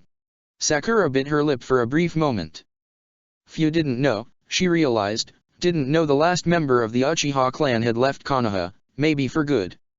And it wouldn't be good of her to tell Fu otherwise. Konoha had its secrets, it was her duty to keep them. I wonder what it means, then. Wonder what means. That just one guy was able to kill all of those shinobi, who also had the Sharingan. Itachi. Sakura had to admit that she wondered, too, what Itachi was like. How he'd gotten so strong. How he'd been driven so mad as to turn against his own clan. He was a member of Akatsuki, which meant the odds were good that she might see him one day, might have to face him, might have to defend Gaara from him. Sakura shuddered. Even with all of Onaki's words of encouragement, even knowing that the man had fought the most formidable Uchiha of all, Madara, Sakura worried. Yeah, I wonder too. Sakura answered. She began to scan the valley below again, wanting some sort of distraction from the heavy talk. Movement caught her eye, but at first she didn't look to it. She'd seen plenty of birds flying down there, this one was probably just a person. A person. 2 people, wearing black robes with red clouds. Akatsuki. Quickly, Sakura threw herself backwards, pulling Fu with her. If they were seen, if they were spotted, she absolutely couldn't hold off 2 Akatsuki members on her own, but if it meant keeping a Jinchuriki safe, she'd have to. She kept low to the ground, peeking over the side of the cliff, and it looked as though the 2 hadn't noticed. I've seen that Zetsu demon wear robes like that, those are the ones. Fu whispered as they watched. But I've never seen others over here before. You said they're a whole big bad group, right? Right. Sakura nodded. And if they look our way at all, you need to run home as fast as you can, alright? I'll be right behind you. Okay. Fu looked nervous, and Sakura couldn't blame her. The last 2 Akatsuki members she'd seen had been as menacing as they came, but as Sakura reached up to touch the talisman around her neck, a habit now, she thought of how Haiden had treated her. Friendly, eager, and he hadn't known Gaara was a Jinchuriki, so they had stayed safe. If Akatsuki did see them, maybe she'd get lucky. Maybe they wouldn't know Fu was a Jinchuriki either. The 2 men down below looked similarly menacing. One had light blue skin and carried what looked to be a large sword upon his back. It was too far below to make out more details, but from what Sakura remembered, that description meant, Kisame Hoshigaki. Which meant his companion, the one with the dark hair and eyes, had to be Itaki Uchiha. Sakura's heart pounded in her chest. It was her worst fears come to life, if Itaka so much as looked up, but they were so high up, there was no way he'd catch sight of her on accident, could he? And then, as quick as she'd seen them, the two had gone further into the woods and out of her sight. Sakura continued to hold her breath. Just because she'd lost sight, didn't mean they were safe. Stay still, stay calm, don't move. And why, Sakura had to ask herself, why were the Akatsuki here? 5 minutes passed before Sakura let them move again, and from there it was straight back to the Kigakuer. Akatsuki was close, and Taki had to be warned, even if they weren't planning on leaving the borders of the mountain's graveyard. Nowhere in any of the notes she'd read in Konoha had a base for Akatsuki been mentioned. Sakura realized, as they ran, that it was possible she may have found it. The graveyard, so far from human civilization, full to the brim with demons, if Taki was to be believed, of course only the strongest shinobi could survive there, and that meant fewer people would come to hunt them down. She needed to tell Taki. She needed to tell Iwa and Konoha that this organization that sought out Baijuya was hiding out here in the untamed forests. And now, Sakura realized, now she had seen the face of Itaki Uchiha. The man who had torn her team apart with his actions and words, the man who had slaughtered his entire clan, the man who had taken up root in Sasuke's mind and heart. That is correct, Sakura Harano. I am that man. The world melted around her, and Sakura saw Itaki Uchiha standing before her. Genjutsu, but how? She hadn't met his eyes, she hadn't even seen him, and she'd been caught. She threw her hands together, cutting off her chakra flow in a desperate attempt to free herself, but with every attempt the illusion around her remained the same. A dark red sky, trees of black, and Itaka still there in front of her. And that meant Fia was in danger. Desperate, Sakura pulled a kunao out. Pain, that was the only other way to break Genjutsu. Oniki had stabbed his own arm to escape Madara's Genjutsu, which meant that she could break free if she just. A hand grabbed hold of her own, and suddenly Itaka was right next to her. Stop. He ordered. This is the only way you and I can speak without the influence of others, and you have much you need to tell me. Fuck you. Sakura let a second kunao fall to her free hand, and she lashed out at Itaka with gusto. He faded into smoke, but the grip on her hand was gone, and that meant, Sakura, please. The man's voice was so genuine, so pleading, that Sakura froze. She hadn't expected such emotion from a murderer. But she couldn't pause now, it didn't matter what he had to say, what mattered was breaking free. I need you to tell me why Sasuke is with Orochimaru. There was silence, and then Sakura let out a bitter laugh. He couldn't be serious, how could he not know? It was exactly what he'd driven Sasuke to do, filling his heart with such hatred that he had no other option. Sakura pointed her kunao towards Itaka, no longer scared but angry. If you really don't know, then you're an idiot as well as a murderer. You killed everyone he loved and you left him alive for whatever sick purpose you concocted in your head. All he can think about is vengeance and getting stronger, so of course he went to the strongest fucking person he knew. And even if it was wrong, I'll tell you right now, if I don't kill you here, he certainly will. Itaki held up a hand as Sakura threatened him, looking in turn confused, angry, and then sullen. It wasn't what I meant for him. He was supposed to stay with Konoha. They promised. They. Sakura frowned. Now this was new. Was Itaki really so deluded as to think someone had condoned his actions? They. Itaki repeated. The root of Konoha. Sakura's heart froze in her chest. Son of a bitch. Chapter 40. 8th Tenet of the Shinobi Neutrality Pact. A village may leave the pact upon formal written declaration, signed by the village leader. Leaving the pact revokes all rights to protections and trade routes guaranteed under the pact. A village that has left the pact, or any newly founded village that has yet to join the pact, may submit a written request to join that will be considered by pact ambassadors. Several things went through Sakura's mind all at once. The first, ever pressing, was that she was trapped inside Atake Uchiha's genjutsu, and normal disruption techniques did not work. She thought back to Kakashi and Sasuke, who'd both experienced the full effects of Itake's Sharingan and had been bedridden for weeks until Tsunade had treated them. It hadn't escaped her thoughts that she might end up in that position if she couldn't find a way to awaken herself, which meant Fia was in immediate danger. The second, increasingly pressing, was that Itake had suggested that Root had not only condoned the massacre, but had supported Itake's wishes regarding Sasuke. Sakura wished that surprised her more than it did. Root was involved in some nasty shit, but to be involved in the Uchiha massacre, even tangentially? Unacceptable, unless Itake was lying to distract her. Assuming she got out of this alive, Shikamaru needed to know of this. They needed to investigate further. And that led to thought 3, even if Sakura did manage to break this genjutsu, how was she going to take on 2 Akatsuki members at once? She needed to find a way out. She needed to think. Pain. She needed to distract Itake long enough to be able to make a move with her kunao. It was the only shot she had, but distracting Itake at all would be difficult. She had no idea the extent of how the genjutsu had affected her, if the scenery being shown was the same scenery that was actually around her, if Fia was nearby, if Kisame was nearby, she could hurt Fia on accident if she tried a flashy jutsu. And Itake could easily hide his true location now that she was trapped in his gaze. No, attacking Itake wasn't the answer. Well, he did seem in the mood to talk. Do you honestly think that's believable? Sakura demanded, taking a tentative step to the left to see how Itake would react. He didn't move. Good. Nobody in Konoha would agree to the destruction of one of their strongest clans on any terms, not even Root. Losing the Uchiha crippled the village.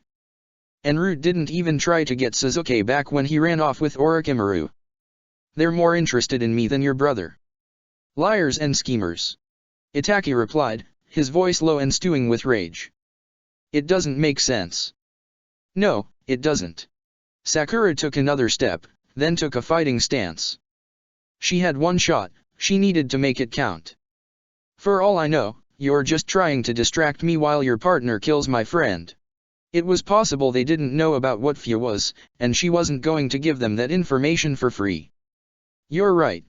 Itake answered. This is a distraction, I'm sorry to say. I have appearances to maintain, and we are too close to the enemy for me to go easy on you. I apologize, Sakura Harino, but I cannot allow you to interfere with Akatsuki's goals. Trapping you here is the only way to ensure that you survive this encounter.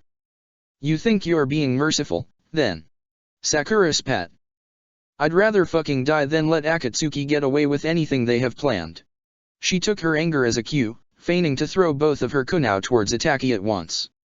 Instead, she threw neither, turning the blade of one kunao back so she could run the blade into her arm.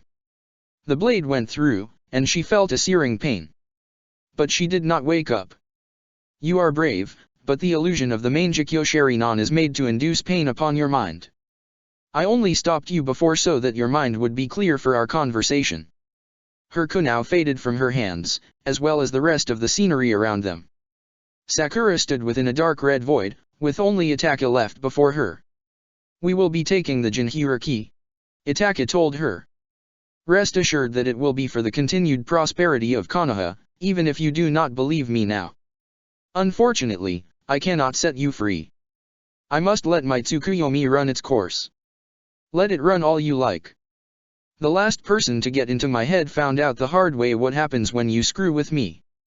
The instant I'm out of this stupid genjutsu, I am going to kick your ass so damn hard there won't be anything left for Sasuke. I see. Itake answered. Then I shall have to dissuade you from taking action against me. In the blink of an eye, Itake was gone. Then, Sakura heard his voice right by her ear. The Tsukuyomi will show you your worst nightmares for the next 72 hours. You will suffer. But you will live. Do not try to interfere with me, or else I will be forced to revoke my leniency. When Sakura turned to look, Itake was gone. And that was when she saw the first nightmare. Gaara, held in the air by unknown force, screaming in agony as chakra, the chakra of Shukaku, was forcibly ripped from his body. His cries of pain seemed to hold Sakura hostage, unable to move or look away as she watched the life literally drain from his eyes. He fell to the ground, limp and unmoving, and Sakura let out a desperate moan. Instantly the image was replaced, and it was Naruto in the air this time, the screams so real that for a moment Sakura could feel herself actually believing it. She saw Kakashi, ripped to pieces by an unknown enemy. Sai, executed, horror showing on his face for the first time. Sasuke, the last of his will fading as he was slowly taken over by Orochimaru. Her parents, Ino, Oniki, Fu, everyone she'd ever met and cared for in her life, dying in horrific ways, and all she could do was watch. And then, once the visions had run their course, Sakura turned and saw Gaara once again, and the cycle restarted anew. She realized, now, what tortures Sasuke and Kakashi had been put through at Itachi's hands. She would be stuck watching this for what her mind would perceive to be 3 straight days, and nothing she knew how to do could stop it. And by the time the genjutsu was done, she'd be powerless to stop them from taking Fu. It couldn't end like this. It couldn't end like this. Sakura threw her hands together, once again trying to cut off the flow of her chakra, but for all she knew she wasn't actually even moving her hands in reality, only in her mind. If she was trapped in this illusion and unable to move, there was no real way to cut off her chakra, no real way to stop the genjutsu. She was trapped, she was trapped, she was trapped, and even when she tried to close her eyes she found herself incapable of doing so, incapable of looking away from the nightmare that Itachi was showing her. Please, she thought to herself. Please set me free. She'd lost count of what cycle of the nightmare she was on. Her hands reached up to clasp at the amulet around her neck, and maybe it was stupid, but what else could she do but pray for help? If there was a god, if Heiden's Jashin did exist, they would be the only one that could provide her with the miracle she needed to break free of this. Please. She felt the tears streaming down her face. She saw her friends die in front of her once again. She felt a tingling in her hands. The tingling started as a soft vibration, eventually becoming a warm feeling that grew and grew into an almost unbearable heat. But Sakura couldn't open her hands, in fact she felt herself clasping tighter as the amulet burned. And then, all at once, everything went to black. Sakura heard a ringing in her ears, and an ache that spread across her entire body. It took her a minute to realize that the pain had to be coming from her chakra coils, as she no longer could feel the familiar sensation of power that she'd been born with, that she'd honed under Oniki's tutelage. It was as if all of the chakra in her body had suddenly left. The ringing grew louder, eventually becoming the sounds of wind and rustling leaves. Sakura opened her eyes and saw the sky. The real sky. Her whole body felt numb from the sudden lack of chakra, but Sakura could feel a hot sensation around her heart as her chakra began to slowly bleed back into herself. Somehow, she'd managed to completely empty her body of chakra and wake herself up. Time seemed to stop as she turned desperately towards Fu. Itachi and Kisame were now standing in front of them. It appeared as though they hadn't actually moved at all from their spot on the cliff, as Sakura could make out the scenery of the mountain's graveyard beyond the 2 Akatsuki. Fu had summoned her chakric wings and drawn a blade, but looked desperate. She had probably realized that Sakura had been caught in a genjutsu, as she was pointedly looking down at the Akatsuki's feet. Sakura wasn't stupid enough to meet Itachi's eyes again. But she could see his body language, and she could tell from his posture that he was looking towards her, and his mouth was open in shock. She'd broken free. She'd broken free and, son of a bitch, she didn't have any chakra. It was slowly bleeding back into her body, but the sensation was getting more and more painful, like pins and needles in every coil. If she tried a jutsu now, it might force the chakra through her coils faster, and Sakura wasn't sure she could handle that sort of pain. But Fu's life was in danger. She didn't have a choice. Hey, Itachi, she heard a voice, Kisame's, echo through the ringing in her head. Did you hold back? Not even Kakashi could break out of that jutsu. Sakura heard Itachi stammer, and got a bit of smug satisfaction out of knowing she'd caught the Uchiha off guard. I'm not sure. Sakura had the advantage. Itachi hadn't expected her to break out, and she had one good chance at a move to fight them off. She needed to do something that would ensure Fu's safety. She needed to do something that would ensure Fu had a chance to get away. because Sakura wasn't sure if she'd be conscious after she forced a jutsu through her body now. The pain of it might prove too much. One move. One shot. She knew she wasn't capable of taking on two Akatsuki on her own at full strength. How the hell was she supposed to take them down in one move? And then, all at once, it hit her. She could take them down in one move. Literally. It would take her down with them. But Fia had wings. Fia would make it, would get her chance to run to the village. Fia would be safe. Sakura was the head ambassador to the Shinobi Neutrality Project, tasked with ensuring the peace and protection of all shinobi villages. It was Sakura's personal mission to ensure that all Jinhuriki remained safe from the clutches of Akatsuki. These were the missions she was determined to dedicate her life to. She had to do it. For Gaara. For Naruto. For Han and Rashi and Fia and all the Jinhuriki whose lives were threatened. Sakura shakily stood to her feet, forcing herself to give Itaki a grin. What did I tell you, you son of a bitch? I'm out of your genjutsu. Now it's ass-kicking time. She had spent months studying the properties of earth under Oniki. She knew from a glance what sort of soil she was standing on, she knew from her memory of climbing this cliff what sort of rocks made up its structure. Her mind began to run calculations, and she pictured in her head a half-circle surrounding herself and the Akatsuki, lined perfectly with the side of the cliff.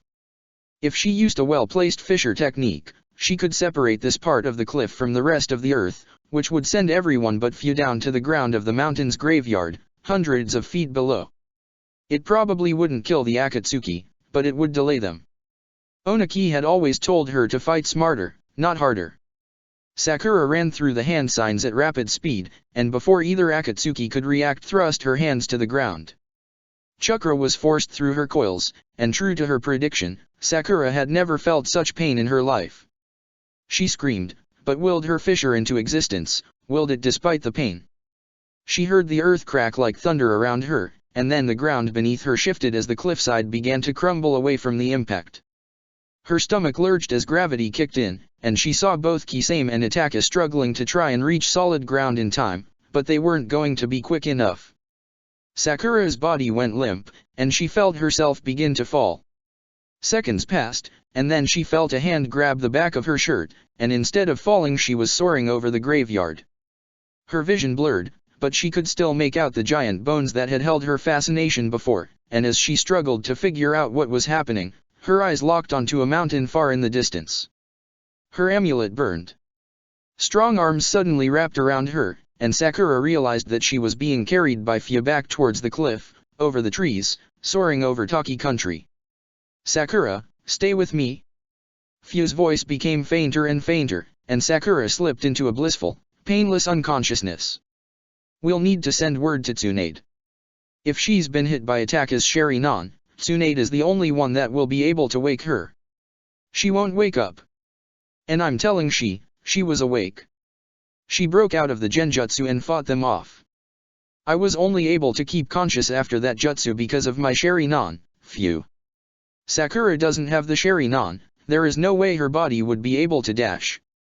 You just don't want to admit she's stronger than you dirty old man. I am not dirty, and my reading habits are not the point here dash. Everything hurt.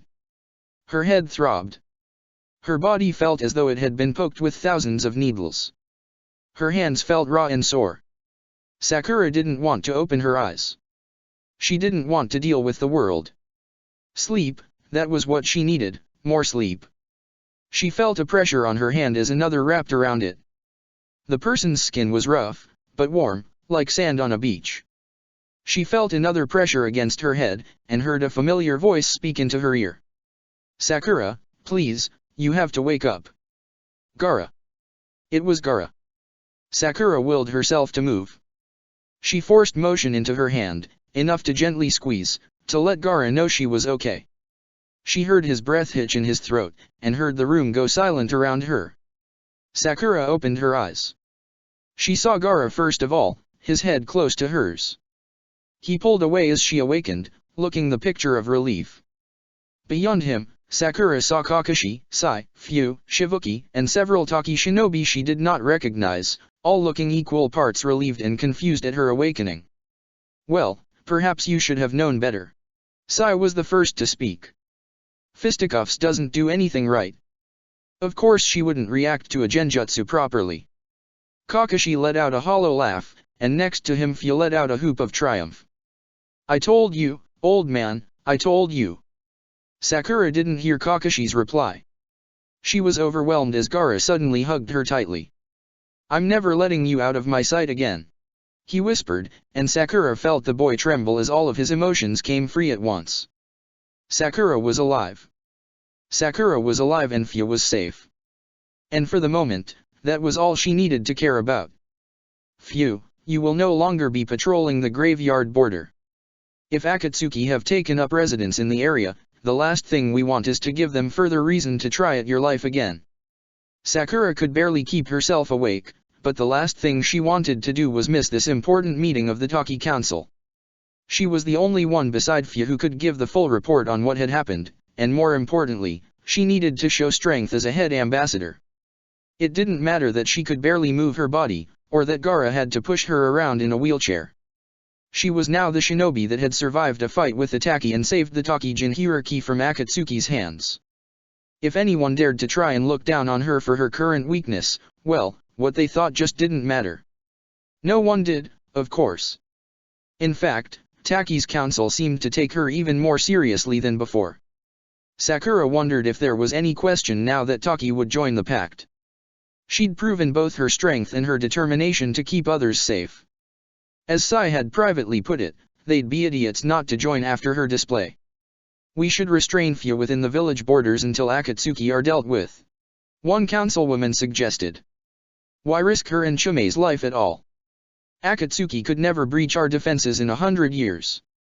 No, but similarly so, I don't think we could keep Fu in one place for 100 seconds, let alone 100 years. Another councilman retorted. Our village cannot be without her assistance. She is the most capable among us of taking out the demons that threaten our borders. You don't need to face these threats alone. Sakura took the opportunity to speak up. If Taki joins the pact, Konoha, Iwa, and Plains will be obligated to provide you with aid. Konoha borders the graveyard as well.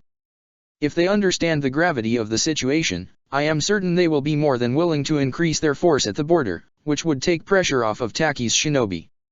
We have the captured demons that Miss Harano has helped provide us. Shivuki added.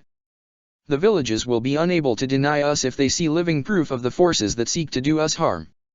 Forces that we have reason to believe might be aligned with Akatsuki, if the Zetsu demon is any indication. Shivuki brought forth the written pact that Sakura had given him before. He presented it before the council, pen at the ready. Are there any here who would speak against this proposal? Are there any here who still doubt Miss Harano's dedication to her treaty's aims? The council was silent. Without another word, Shivuki signed the treaty. Sakura couldn't help but smile. Sure, she had the physical capacity of a wet noodle currently, but it had all been worth it. She felt Gaara squeeze her shoulder in excitement. Welcome to the Alliance, Shinobi of Takigaku, Sakura announced. We are tremendously grateful for your support of world peace. And I have something to add. To Sakura's surprise, Kakashi spoke up. There is a rather perfect opportunity coming up for Taki to demonstrate the threat we face. Konoha is going to be attempting to host the Churyunin exams yet again, and every village is invited to send their shinobi to participate. That means that village leaders will be invited to witness the exams as well, potentially including villages that have not yet signed the treaty. If Taki decides to participate, you would be able to speak to those leaders yourself, Shivuki. And Sakura, you would be able to convince those villages yet to join that your pact is worth their time. That would mean leaving my village without my leadership for a time. And without whatever shinobi we decide to bring to said exams. Use it to your advantage. Sakura suggested. You're worried about Fu's safety, aren't you? If she's on one of the teams participating, she'll be the safest she could possibly be. Akatsuki would be stupid to try and attack with so many shinobi present. Orochimaru was that stupid. Sai pointed out. Orochimaru had forcibly assumed leadership of Suna without our knowledge. Gaara pointed out. And even with 2 villages attempting an assault on Konoha, Konoha was still able to hold us off. Now that Suna is not under such influences, they are aligned with Konoha. Coupled with those villages who have signed the pact and will likely show up as well, that will mean at minimum 5 villages, including Taki, who will be defending from any would-be attackers. We are more than capable of defending the village in your absence, Lord Shivuki. A councilwoman added. Taki shinobi are the strongest in the land. You know this. I know this. Shivuki agreed. Yes, perhaps this would be a wise course of action. Prepare sealing scrolls for the transport of the demons. And few, you will pick 2 shinobi to join you for participation in these exams. I get to go to Konoha and show everyone how strong I am? Yes. Fia pumped her fist into the air. Today couldn't get any better. This is a serious matter, Few. The exams are secondary to our goals. Shivuki reminded her. We will prepare for travel immediately. Once Sakura is well, we head to Konoha. Tell me again what Itaka told you. He said that Sasuke was supposed to stay in Konoha. That Root promised him this. He also said that helping Akatsuki right now was somehow going to benefit Konoha in the long run. None of this makes sense at all. Kakashi paced back and forth, looking far more agitated than Sakura had ever seen him. Even Sai didn't know what Itaki had been referring to in regards to Root, and that just meant either that this went deeper than any of them had believed, or that Itaki was an incredibly convincing liar. And you're telling me you somehow made your chakra just vanish? Even under the effects of the Mangekyo. Yes, Kakashi-sensei, and no, I don't know how I did it. I just remember, Sakura reached up to touch at the amulet around her neck. I remember being desperate. Pleading for someone to help. And then it happened. Sakura, we have all seen some fairly incredible things, but I think we all find it hard to believe that someone's god suddenly decided to take pity on you in a moment of need. Sakura shook her head.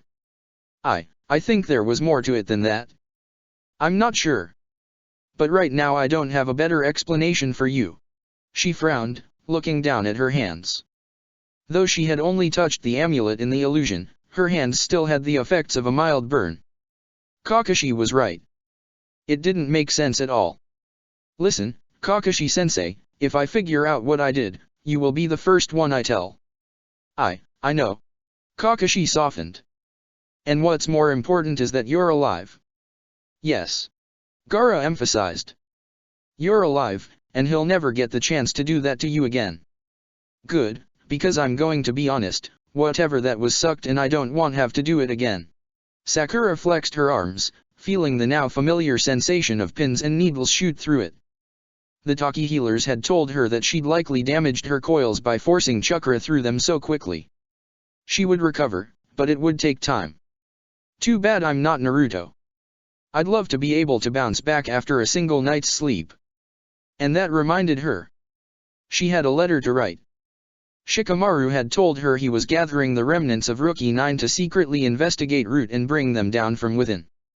And now, with Taki about to be en route to Konoha, she'd be able to join them. Sakura smiled. She was coming home.